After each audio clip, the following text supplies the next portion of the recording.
असताना संत शिरोमणी नामदेव महाराज म्हणतात, राजा दशरथ अतिशय सुंदर आणि प्रिय असणारी जी काही पत्नी आहे काही तिच्या महालाकडे जातात आणि तिच्या महालाकडे गेल्याच्या नंतर राणी कैकेयीला विचारतात की राणी मला सांग तुला डोहाळे कसे लागले. मग राणी कैकेयीचा जो विचार आहे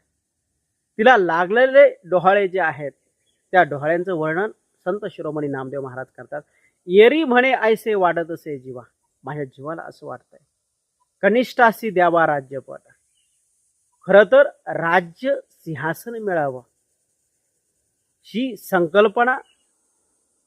त्या मंथरेची नाहीये, तर ती संकल्पना मुळात तो जो देह आलेला आहे त्या देहाची भावना ती आहे, किंवा तो देह त्या देहाला झालेली इच्छा डोहाळ्यांच्या रूपामधून मातेसी